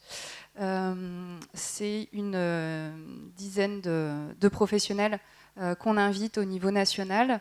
Donc juste parce que ça, j'étais censée vous le montrer avant. Aujourd'hui, c'est 33 artistes, Générator. La prochaine session aura lieu en octobre. Donc ces 33 artistes, c'est un réseau aussi qui se crée, qui s'invite entre eux, qui se transmettent des invitations, les bons tuyaux dont on parlait. On parlait de l'installation aussi, de la suite. Sur les 4, il y en a toujours 2 sur les 4 qui s'installent après à Rennes, qui restent. Souvent, ceux qui viennent de Rennes, un an après, ils partent, du coup, parce qu'ils ont fini leur tour de Bretagne et surtout qu'ils ont aussi les clés pour aller reproduire exactement la même chose ailleurs. Du coup, voilà, une dizaine de professionnels qui sont invités chaque année à la fin du programme, des critiques d'art, des représentants d'autres structures, d'autres artistes aussi. Voilà, on essaie d'avoir une palette assez large dans les dans les missions, enfin voilà, dans les statuts qui reviennent pour avoir une idée vraiment de toute notre filière professionnelle. Ça permet aussi aux artistes de se rendre compte que c'est toujours impressionnant ce studio visite et que oui, il y a 10 personnes qui viennent, il y a 10 personnes qui ont un regard différent sur leur travail et du coup, la réflexion de l'un ou l'autre n'impacte pas directement. C'est aussi s'éloigner, c'est, je pense, très difficile, j'imagine, quand on est artiste, de distinguer ce qui est de l'ordre du personnel et du professionnel quand on a comme ça un regard sur sa pratique. Donc c'est aussi d'essayer de distancier un peu ces choses-là. Et puis évidemment de créer un réseau plus large qu'on développe aussi. Du coup, on a associé à la formation Générator pour les artistes. Dans Générator est compris aussi une résidence de commissaire d'exposition qui dure 1 mois à la toute fin du coup du programme. Les commissaires européens du coup viennent à la fois pour une résidence de prospection, c'est aussi de jeunes commissaires. Donc on accompagne pour découvrir une scène artistique, à la fois artiste mais aussi représentant de structures. Et puis sur ces 1 mois, ils rencontrent les 4 artistes de Générateur, ils écrivent un texte sur le travail de chacun d'entre eux. Et il y a aussi un temps de recherche pour les commissaires, puisqu'on les met dès les premiers jours. Donc là, pour le coup, c'est très rapide comme arrivée, et je pense que ça doit être assez très ou trop riche, tu en parlais. Donc là, sur 1 mois pour les commissaires, c'est un peu trop, je pense. On les met aussi tout de suite en relation avec les archives de la critique d'art qu'on a la chance d'avoir à Rennes, pour qu'ils puissent aussi continuer leurs recherches qui leur sont propres.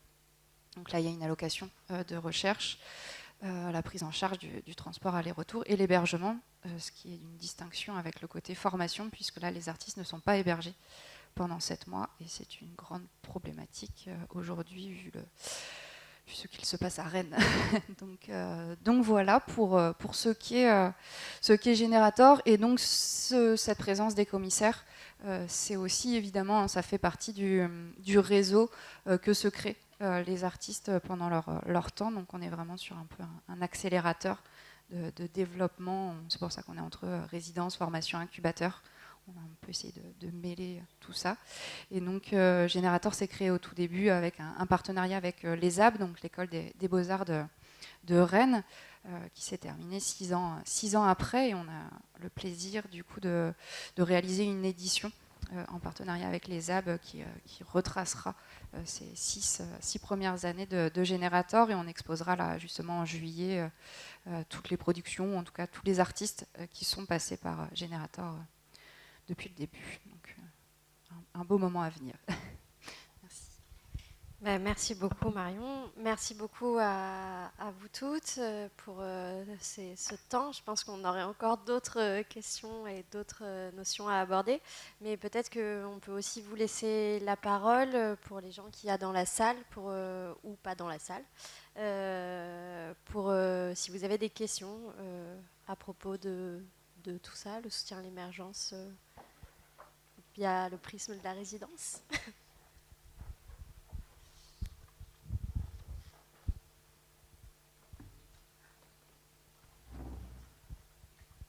Bonjour, mon nom est Barbara. J'aimerais savoir, c'était très intéressant la question pour l'artiste de laisser son travail de base pour pouvoir aller en résidence. Et ma question serait surtout à toi. Est-ce que tu penses qu'une résidence plus longue, par exemple d'1 année, serait préférable de ce point de vue de ne pas interrompre la vie normale, ou est-ce que ce n'est pas le cas? C'est une bonne question. Je sais pas. Enfin, mon avis, oui, peut-être des temps plus longs, mais c'est aussi, ça pose encore cette question qui pour moi est connexe. C'est du coup, on commence à créer une vraie vie quotidienne pendant 1 an quelque part, et voilà. Enfin, il y a aussi des choses qui se construisent, je pense. Point de vue relationnel, amical, peut-être des possibles aussi en professionnel sur 1 an. Enfin, je sais qu'il y a plusieurs dispositifs de résidence qui comme ça, qui offrent 1 an de résidence. Voilà. Oui. Pour ne citer qu'elle. Il y en a d'autres. Peut-être que je peux juste compléter. Je ne sais pas s'il y a une solution parfaite de toute façon, mais effectivement, je pense que les résidences, 1 an, comme tu disais, il y a d'autres contraintes encore. Après, ce que je disais tout à l'heure sur le fait d'être flexible dans les dates de résidence et dans ces moments, c'est peut-être ça, en fait, une des solutions à toutes ces choses-là. Peut-être que, par exemple, si on a une résidence sur, j'en sais rien, je vais dire au pif, 1 mois ou 3 mois, j'en sais rien. Peut-être que si c'est développer sur une année entière, ça permet aussi d'avoir ses retours à l'atelier, ses retours chez soi, et de pouvoir accueillir d'autres artistes aussi qui ont une famille, qui ont envie et besoin d'être chez eux. Et d'avoir ces temps aussi, de recul aussi sur ces moments de résidence, ces temps juste de réflexion. Peut-être aussi le format qui n'est pas pratiqué, je pense, de la même manière dans toutes les structures, mais la relation à l'artiste associé à un lieu. Et c'est vrai que si c'est pas sur un an, parfois ça peut l'être sur plus. Et l'idée que pour un artiste, je pense que c'est intéressant, c'est même très soutenant de se dire bon bah je suis en lien avec un lieu, avec une équipe, qui me soutient, qui me fait confiance, qui a envie d'avoir une relation longue, voilà, sur le travail et de développer quelque chose sur la longueur. Et donc avec la possibilité peut-être de revenir régulièrement. Je trouve que c'est un format intéressant aussi.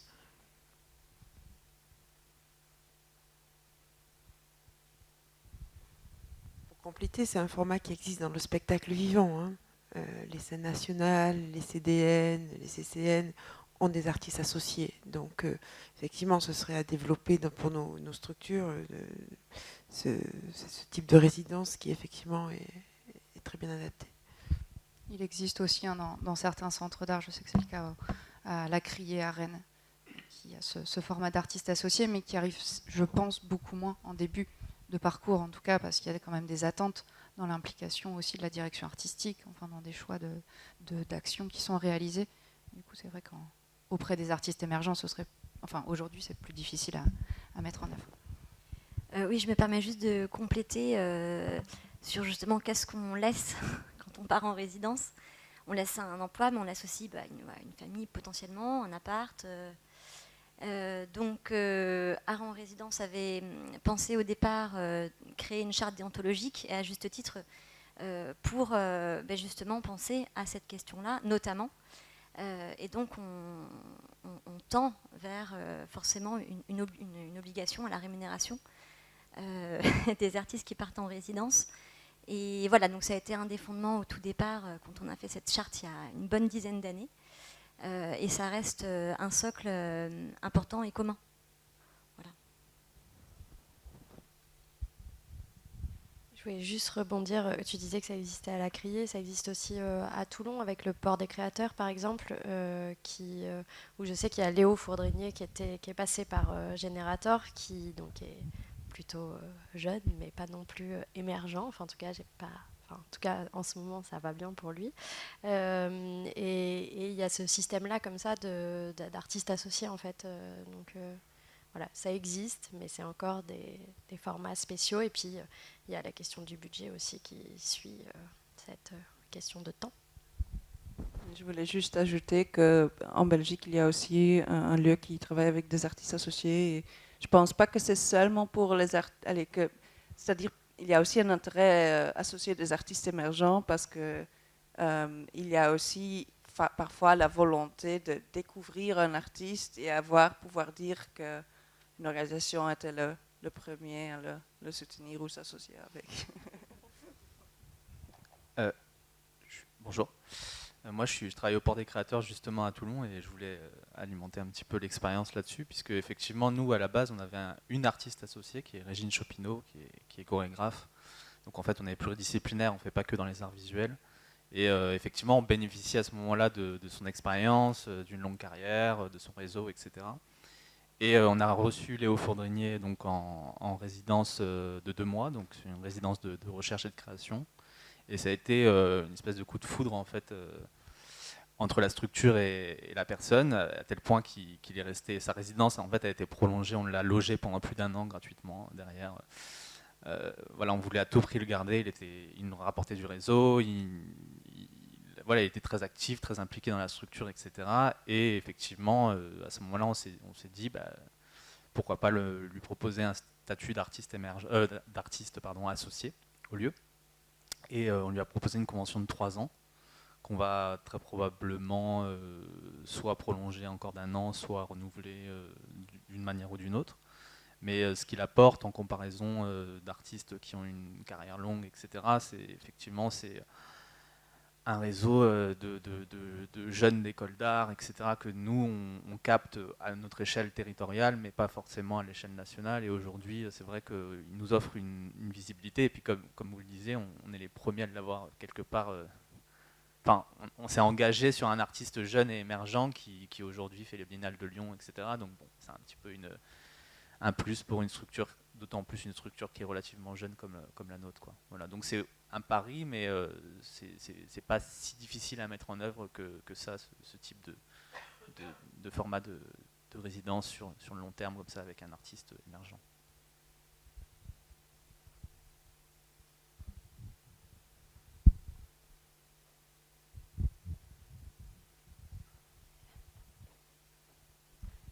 Bonjour.